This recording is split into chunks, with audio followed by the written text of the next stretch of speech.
तर दिल्लीमध्ये घडलेली ही भीषण घटना, ही घटना नेमकी कशी घडली, नेमकं काय काय झालं हे आपण समजून घेऊया काही या माध्यमातून आपण बघूया LED स्क्रीनवरती। दिल्लीमध्ये झालेला हा स्फोट झाला ती जागा आपण प्रेक्षकांना दाखवतो। दिल्लीमधल्या लाल किल्ल्याचा परिसर आहे, ज्या ठिकाणी हा स्फोट झाला ती नेमकी जागा, तो नेमका बिंदू आपण दाखवतो आहोत। तर आता लाल किल्ल्याचा हा अत्यंत संवेदनशील असा परिसर, जिथं हा स्फोट झाला आणि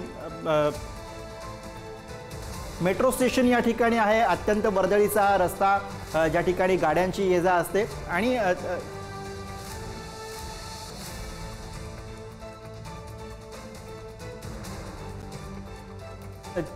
350 मीटरवरती साधारणपणे स्फोट झाल्याचं ठिकाण हे आहे आणि इथून 350 मीटरवरती लाल किल्ला जो आहे तो लाल किल्ला आहे आणि दुसरीकडे भागीरथ लाईट मार्केट इथे अगदी या घटनेपासून 50 मीटरच्या अंतरावरती आहे।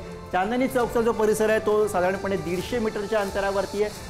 जुनी दिल्ली रेल्वे स्टेशन हे 1050 मीटरच्या अंतरावरती आहे। इथं आपण बघतोय की स्फोट झाला ते नेमकं ठिकाण मेट्रो स्टेशनच्या ठिकाणच्या भागामध्ये स्फोट झाला आणि तिथे गुरुद्वारा शीशगंज साहेब हा जो गुरुद्वारा आहे तो या ठिकाणी जवळपास अर्ध्या किलोमीटरच्या अंतरावरती, 500 मीटरच्या अंतरावरती आहे। एकूणच स्फोट झालेलं ठिकाण हे लाल किल्ल्यापासून अगदी 350 मीटरवरती आहे। याच्यावरनं आपल्याला अंदाज येऊ शकेल की किती मोक्याचं ठिकाण हे या सगळ्या घटनेचं आहे। अर्थातच त्यामुळे हा नेमका घातपात आहे की हा अपघात आहे याबाबतची स्पष्टता अजून यायची आहे। मात्र इथे संशयाला वाव याच्यासाठी म्हणून सुद्धा आहे, कारण ज्या ठिकाणी ही घटना घडलेली आहे, आपण प्रेक्षकांना पुन्हा एकदा दाखवूयात की लाल किल्ला जो या घटनेपासून ज्या सिग्नलवरती ही गाडी अडवली होती, पोलिसांकडनं जी आता माहिती आहे त्यानुसार लाल किल्ल्याच्या अलीकडे ज्या सिग्नलवरती